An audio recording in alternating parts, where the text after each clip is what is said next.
here. It's always wonderful to have new people. So if you'll raise your hand, who of you are brand new to the center? Wow, give them a hand. Thank you for joining us. So those of you who don't know me, my name is Chaim Solomon. I'm one of the teachers here. And this is the Kabbalah Center and the Kabbalistic Sunday service. So let's get started. Are you ready? Are you ready? Oh, better. Okay. So let me just start with a little story. A couple years ago, I received an email from my brother. And just to give you a little background, I grew up in LA.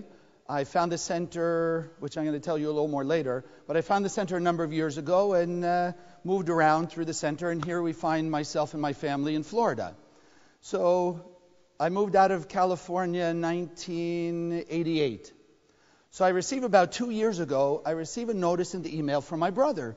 And if one day you'll meet my brother, you know he has a lot of time on his hands. Yeah, okay. Not like Boca, where we're all busy all the time. So he sends me this email about something called unclaimed property. So I open it up, and I see that when I left California in 1988, apparently I left a savings deposit box. So now on the state, whatever, unclaimed property list is my name and this safety deposit box. So of course, what's the first thing you think? Wow, what did I leave there? Not how did I leave it, like what could be in that safety deposit box? I didn't put a lot in there that I could remember, but sure, my imagination went and said, wow, maybe I won the lottery. Maybe there's a lottery ticket. Who knows? Maybe there's a stock certificate that has increased in value over all these years. Why not? I grew up in Redondo Beach, California, and there was this one very fancy large house that nobody ever seemed to live in it. And it came to find out, because my father was involved in city politics, that it was the summer home of a family who back in, I guess, the 30s, when Coca-Cola first came out, they had like a little mom and pop grocery store, and they invested a few dollars in Coca-Cola stock. So you know what happened to that. So I get this notice, unclaimed property, and I'm thinking, who knows? So of course, I send it in, it's nothing, it's empty, but it had my name on it, so they couldn't do anything about it until I released it. You're supposed to say, oh, okay, thank you. Great. So what does that have to do with today? So if I tell you, especially for the new people, the Kabbalists teach us that we all started as pieces of Adam and Eve. Whether you believe they existed physically or not, we'll just go with the story. So Adam and Eve, the first human beings that come into this world, came out of the endless world of perfection, as we call it. So they're perfect human beings. Imagine, and you and I are pieces of them, almost like cells of their body. So from Adam and Eve came all 7 billion people we see today. And therefore, if we are pieces of that perfection, so then who are we? We are also perfect. We also have that perfection within us. But now as the story goes, let's say they were not completely dried, right? They were molded, if we use the metaphor, they're molded by God, in the image and likeness of God, all this perfection. They're brought into the Garden of Eden. And the Garden of Eden, of course, is also perfect. It's also perfection. Perfect people in a perfect place. The issue was, like we said, they weren't dried yet. They weren't yet complete in this world. So in front of them, we had two choices. If you remember the story, tree of knowledge and the tree of life. And what did the Creator say to us? To us, not them. Don't eat of the tree of knowledge. Just eat of the tree of life. So then what happened? So then along comes this entity that they call the snake, you can call the opponent. It's given a lot of names in a lot of different studies. We will talk about it as the opponent or the adversary. So the opponent comes along, and what does it do? It starts whispering in the ears of Adam and Eve. Did God tell you that you are going to be or are like God? You're created in that image and likeness? Yes. Said, well, if God is perfect and God is all-knowing, and you are to be like God, then shouldn't you also know good and evil? Makes sense, doesn't it? Yes, makes sense. So what did they do? What did we do? We ate of the tree of knowledge, good and evil, and from that point forth we created imperfection. Oh, okay, thank you. So what's the whole point? So go back to the unclaimed property. What is being issued every single day to every single one of us is a notice of unclaimed property. What's unclaimed? Your perfection. What's unclaimed? Your piece of the Garden of Eden. So it's our job now to start claiming, reclaiming, and demanding of the universe our piece of the Garden of Eden. Because it's already in our name. Just like that savings deposit box was in my name and the bank couldn't do anything with it until it was released. So too, the light of our soul, the perfection that we've been given, is already within us.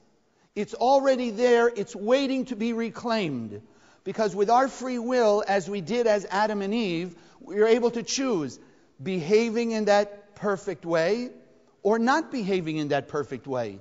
Choosing the tree of life or choosing the tree of knowledge, good and evil. And unfortunately, what if we got inside of our head? The same thing that Adam and Eve had. They have that same voice that says, no, you can't make it, you can't achieve it, etc. And that's the whole point of the opponent. Think about, you ever play ping pong? You ever seen ping pong? Anybody never seen ping pong? Okay. So in ping pong, what's the purpose? What's the point of the game? You're hitting the ball back and forth, back and forth, back and forth. What does the opponent want? What does the person on the other side of the net want? They want you to miss. So they're going to try everything they can in whatever capability they have to hit the ball with a curve, with a spin, in a place you're not, etc. Everything to get you to miss the ball. And when you miss the ball, what do they get? They get the point.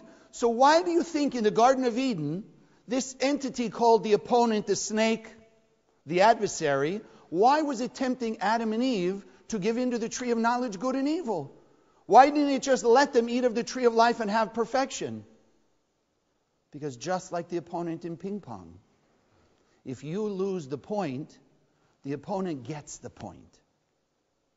So the whole purpose of this opponent in the Garden of Eden was to rob us, to steal from us our light, our pieces of perfection, sparks of the light of the Creator that are within us. So then we go back to the idea, we are works in progress. As Adam and Eve, they were works in progress. They were molded in perfection as we are molded in perfection, but they weren't yet completely manifest of that perfection. So in between comes this thing called the opponent, the adversary. And the adversary's job is to tempt us. And before I go further, just to remind you, those of you who are taking the classes, you understand this in great detail. But just for those of you who are new, this opponent, I know whatever background, sometimes we talk about it, you hear it, the devil, something outside of you, this thing trying to attack you. No. The opponent, Kabbalistically, it's in your own head. It's the voice in your head that says, be angry, be upset, be fearful, be greedy, be envious, be resentful, be hurt, be sad.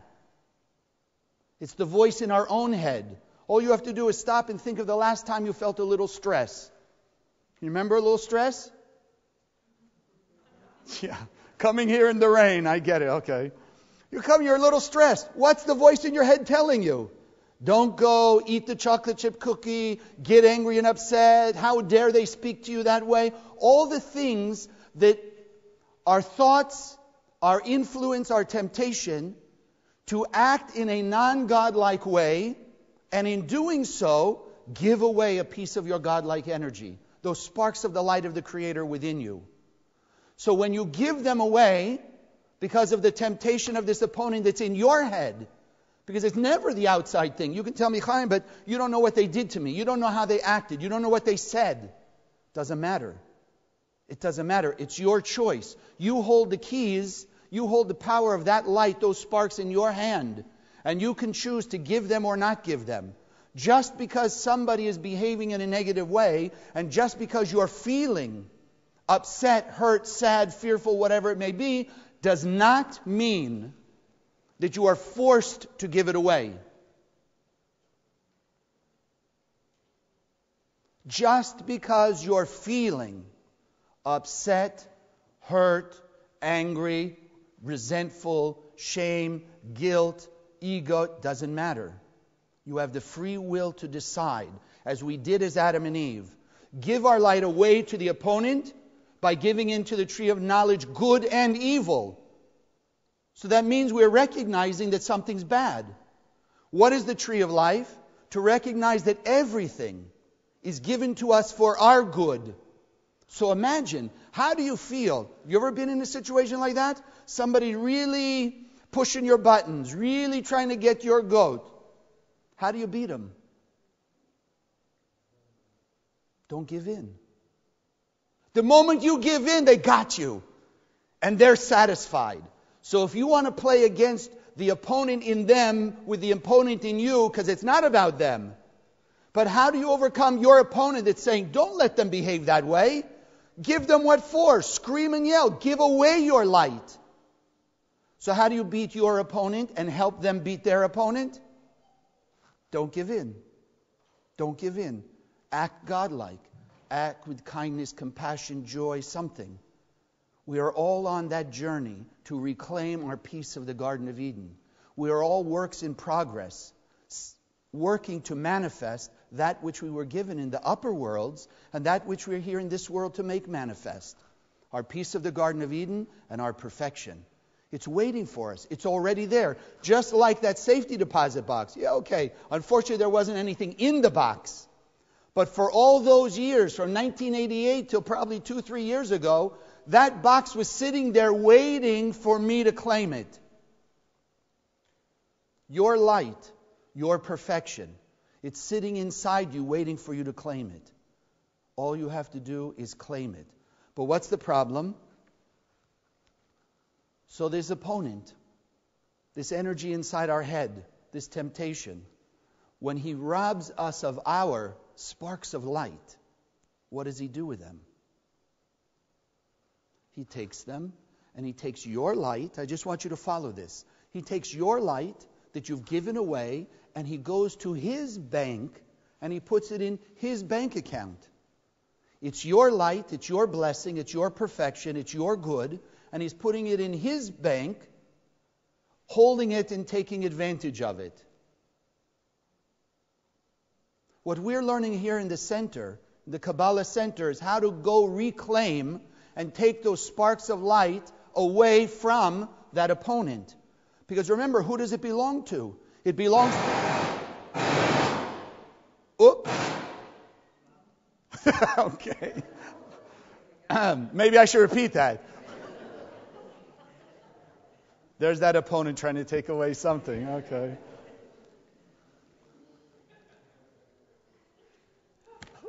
Okay.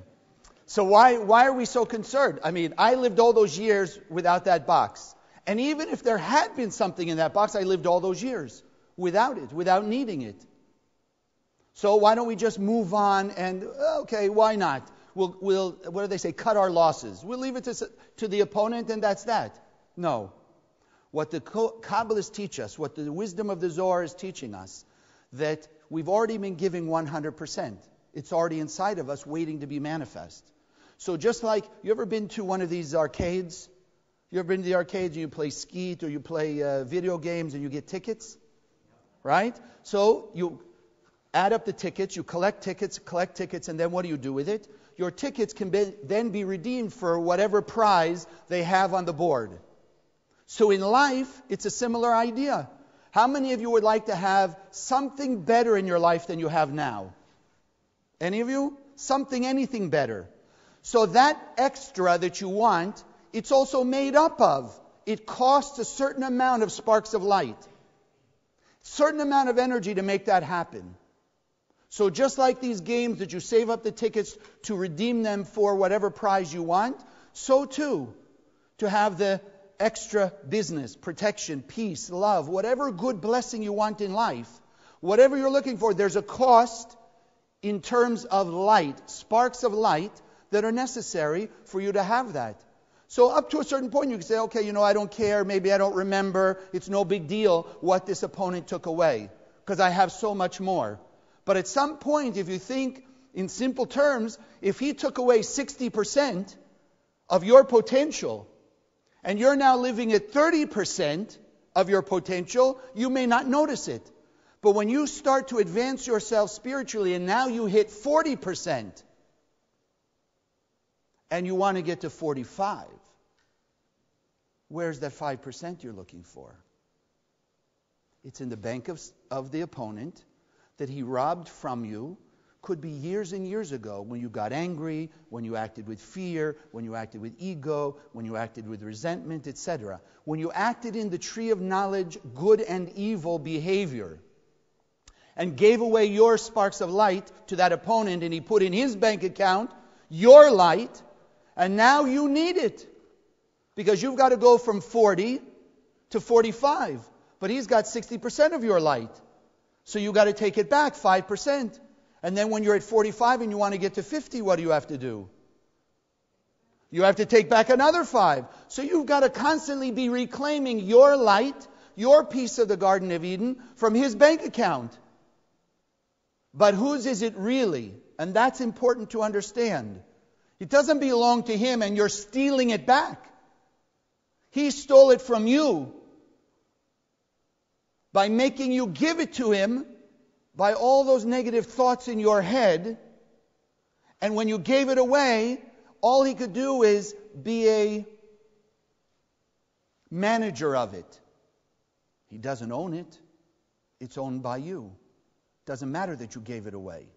You can't really give it away, can you? Because who does it belong to? It belongs to you because the Creator gave it to you. 100% of it. So you can loan it to that opponent, which is really all it is. But it's now time to reclaim it. That's why you're sitting here. That's why you're in this room this morning. Because you're ready, you're willing, able, and you desire to have more than you've got now. To get back to reclaiming that perfection that started so many thousands of years ago. And you feel it in your soul. And that's the key. We all have the capability. It's already within us. It's just now being awakened to the next piece and the next piece and the next piece. So how do we do it? How are we going to reclaim it? Simple. Not easy, but simple. You gave it away by acting in a non-godlike way. You gave it away by behaving with fear and anger and greed and jealousy and what have you. Why? Under the temptation of that voice in your head. But let's be real. Let's be objective. At the moment you heard that voice in your head tell you, get angry, go eat the chocolate chip cookie. No, just checking, okay. Act with ego, be fearful, whatever it is. You have that voice on one side of your head. At the same time, the tree of knowledge, good and evil, is speaking to you here. What's speaking to you on the other side? The tree of life, the voice of the Creator inside you. Tell you no. Yes, the person may be acting in a negative way. They may be taunting and tempting you with their behavior and with the help of that voice in your head to be angry, to be upset, to give away your light. But it's our ability, and the voice of the Creator in our head is telling us, This is a person who also doesn't feel the light of the Creator inside them. Why hold it against them? Help them hear the voice of the Creator. Help them feel the light of the Creator within them. Help them also have an awakening to want to reclaim their piece of the Garden of Eden, their power of perfection. And the way to do that is act. When you're feeling like acting non-godlike, and you act godlike instead. You replace fear with trust and certainty. You replace hatred or resentment with love and compassion. You replace ego with humility. In those moments, you are reclaiming what you gave away to your opponent. And the beauty is, as much as we have free will to give it away, that opponent has no free will to keep it. that opponent has no free will and no ability to keep your light when you're reclaiming it from his account, your power.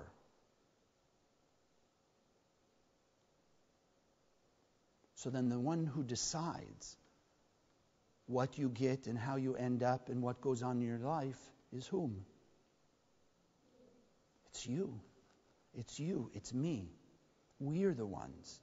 We're the ones. So we have to say to ourselves right now, I am reclaiming my piece of the Garden of Eden right now. Can you say that? I am reclaiming my piece of the Garden of Eden right now. Okay, do it again. Sounds good.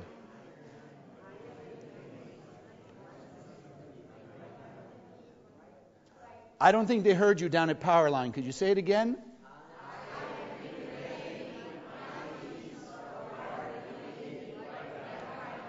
All right. Give yourselves a hand.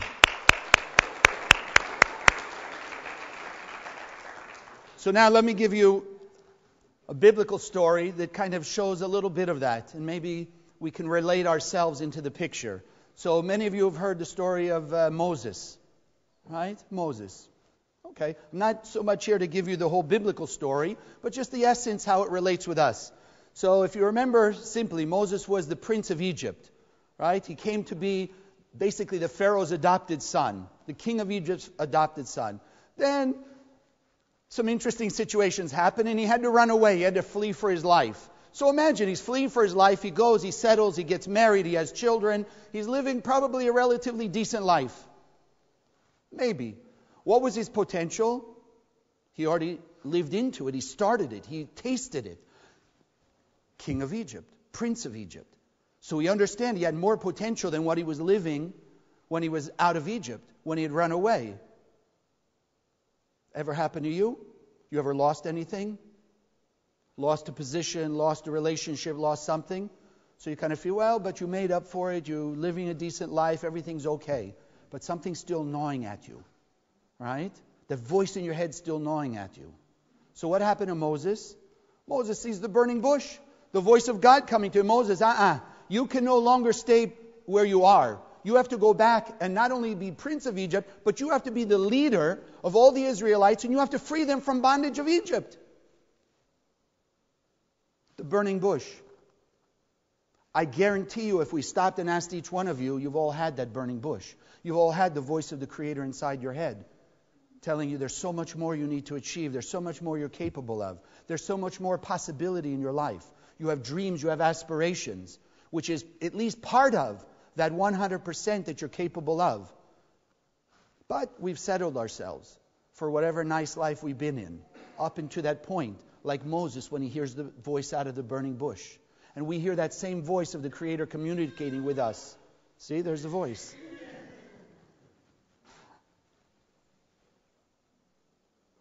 The voice of the Creator telling us, it's time to go redeem your sparks of light. It's time to go live into your potential. And so just like Moses, we have to do that. So Moses had the direct voice of the Creator.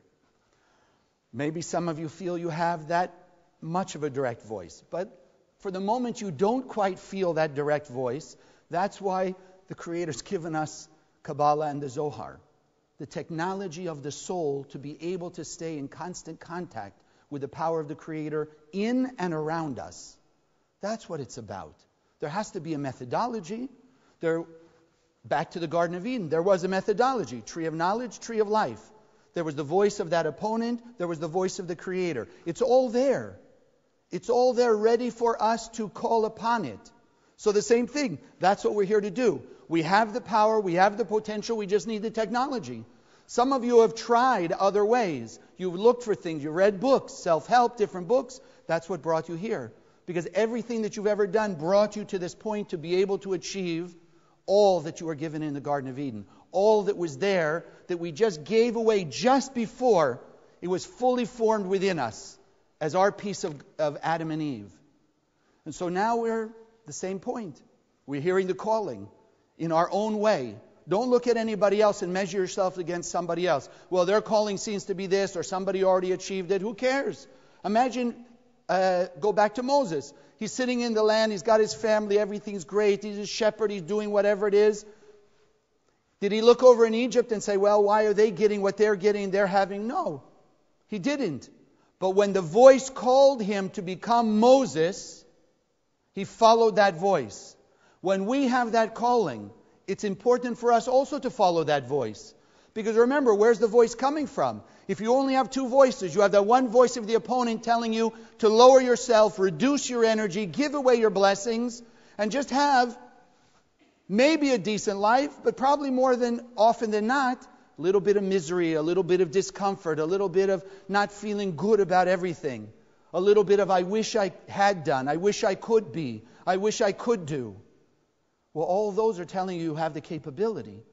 When you listen to that burning bush, and just like they said with the burning bush, it burned but it wasn't consumed. Because sometimes when we have those dreams and we have those thoughts, they burn. And they burn for a short while, and we give them a shot. It doesn't work the first or second time, and then what do? We forget about it. Like the bush that would be consumed. But the bush, as it tells us in the story, it was burning, burning, burning with the voice of the Creator, and it never was consumed. It would never go out. And because the Creator gave us that 100%, it can never stop. So you have two choices. You can try and plug your ears. You can try and close your eyes. You can try and ignore it. But remember, where is that voice? As the voice of the opponent is in your head, so too is the voice of the Creator in your head. So it's never going to stop. It's that fire that burns that will never finish until you achieve it. Until Moses went into Egypt and faced his past. Pharaoh, his basically adopted father, and all that was going on there. And he had to go back with his new life and his new consciousness and his new awareness and that new power and understanding within him. He had to go face his past. That's why you cannot run away from your challenges. You have to replace. You've got to go to the bank of the opponent and reclaim your energy. So you're going to feel upset. You're going to feel hurt. You're going to feel angry. You're going to feel scared. You're going to feel all those negative things. And it's exactly in that moment when you can write the claim slip to take back what you have given, what you have deposited maybe years and years ago, and maybe some of it you even forgot about. But today, the voice out of that burning bush comes to your head and tells you now is the time to take it back. Now is the time to reclaim it. It's yours. Nobody else can make use of it. It's yours for the asking. But you've got to reclaim it by the behavior. So then the mistakes we make, being that we're a work in progress, the mistakes are not mistakes. We hear it a lot in different ways. But how many times has it taken a mistake, a difficulty, a challenge to wake us up and make us change our tune, change our direction in life? Think about it. Difficult situation comes, even a tragedy, and makes people change their direction. Very interesting story that you read in the Bible, and we read it recently, which is why it comes to mind so powerfully. And it also represents, like the Zohar and the Kabbalists teach us, light and blessing can only come out of darkness and chaos. Light can only come out of the darkness. So if you think about it then, where there is the greatest darkness, can come the greatest light. So it's a very interesting story, and I'm going to share it with you, but don't get caught up only in the literal story. But it's a story of the destruction of Sodom and Gomorrah. So you have this gentleman Lot, who's the nephew of Abraham the patriarch, and he's living there. He's told to leave Sodom and Gomorrah. He leaves Sodom and Gomorrah as it's being destroyed. His wife, if you know the story, turns around, whatever, she turns into a pillar of salt. Basically, she dies. Now he's left Lot and his two daughters. So they perceive the world is destroyed. So the daughters get this idea that if mankind is going to continue, they have to continue it. It's them and their father. So if you read it very carefully, it says, and the one daughter got him drunk, her father, went in, had relations, and she had a child from that relationship. So you say, that's what the Bible wants to teach us? It gets better. Because from that relationship, comes the Moabites. From the Moabites comes a woman named Ruth. From Ruth comes a gentleman named King David. From King David comes the Messiah. Should I repeat that? From the relationship of Lot and his daughter came Moab. From Moab eventually came Ruth. From Ruth comes King David. From King David comes the Messiah. Peace on earth. So the Kabbalists teach us the greatest light, which is what the Messiah represents, peace and harmony, love your neighbor as yourself, comes out of the greatest darkness. So how do you and I relate to that? What can we understand? Simple. Instead of feeling guilty and ashamed about the terrible things that you've done, or angry, hateful, and resentful about the things that have been done to you, it's today that it's our opportunity to start reclaiming the light, because in that greatest amount of darkness sits the greatest intensity of the light of our soul, sparks of our light, blessings that we're looking for, that as we'll reclaim it, imagine, go back to the amusement park. You know, you have that one toy up there, that one prize that's like the thing you really, really want, not just the little whistles that are 2 or 3 or 5 tickets. But in order to get that, it's 400 tickets, 500 tickets, 800 tickets. It's a lot of tickets to get that thing that you want. To get the Messiah in your life, peace and harmony, a greater sense of serenity and fulfillment, it takes a lot. But you've already got it. It's in those dark moments when you look back and you have the resentment and you have the hurt and you have the anger and you have the shame. What the Kabbalists are teaching us through that story is that if we will now, as we're discussing, reclaim, demand from the universe by our actions, not by our mouth, by our actions to reclaim the light we gave away, then all of the negative things we've done, all of the negative things we've experienced can then be transformed and turned into light and blessing. Are you looking for light and blessing? Are you looking for light and blessing you don't have yet? That's where it's hiding. That's where the opponent puts it. Because most of us, we're not willing to go back to those moments and reclaim the light. But I hope now you understand that the most powerful shifts in your life, shifts you may not have any concept of, take place through using either the past experiences or the ones that happen to you today, now. And if I can just share with you a quick story. There was a young man, 12, 13 years old, who experienced death of a relative for the first time. And decided at that point that he was going to be a doctor. Because he felt being a doctor, he could help take away people's pain and suffering. So for years, from 12, 13 years old, people asked him, what do you want to be? A doctor. What kind of doctor? I don't know, a doctor. Doctor. Take away people's pain and suffering. So imagine, from 12 years old through college, studying pre-med, about 1977.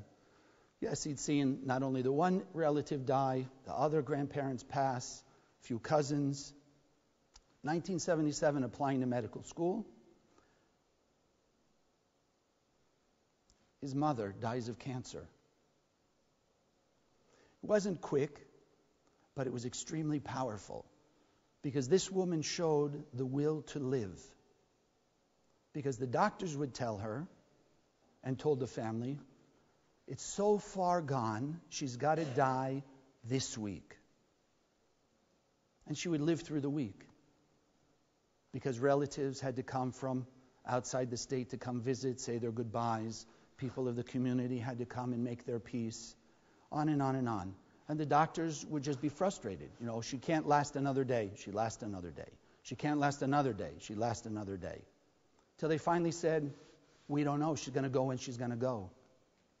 And so sure enough, after she made peace with everybody, she said her goodbyes, then she left. So here's this young man on his way to be a doctor, and he sees very clearly, with all respect to medicine, they don't have the answers. They don't have the answers. Not anything in a negative, they just don't have the answers. They don't have the technology how to remove pain and suffering.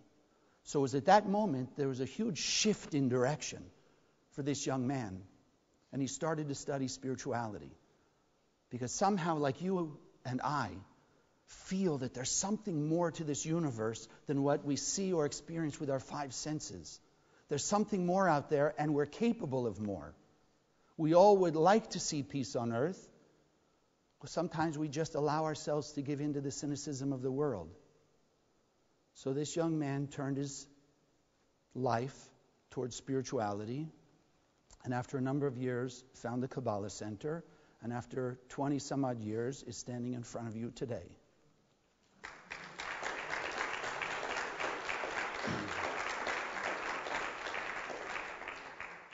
Still a young man. But I just want to share that with you because you never know what's going on right now. In that moment that the shift happens, when tragedy strikes, it's our free will, either to give in and give up or to get up and get going. And that's your free choice right now. You're going to reclaim your piece of the Garden of Eden, you're going to reclaim your perfection, or you're just going to live how you are and just continue and see if it's good enough. But you already have a sense, because you're sitting here in this room, that it's not good enough. And you're not going to be satisfied. So it's time just to get going. It's time to really keep reminding yourself, today I'm reclaiming my piece of the Garden of Eden. And why can I do that? Because I'm already pure and perfect. The universe already gave it to me. It's already sitting. Some of it in my bank account of delight and some of it in that opponent's bank account. But if you add up the total between what's there and here, what have you got? 100%. It's ready. It's available for you to take it. Just like to remind you, and I'd like us to start doing this every week, I'd like you to think of yourself and remind yourself. And we did this last week, and I'd like to continue it. I am a perfect and pure being of light. I am a pure and perfect being of light. One more time, loud. We've got to be louder than the voice in our head that's saying, no, you're not. Now, look at a neighbor and say, you are a pure and perfect being of light.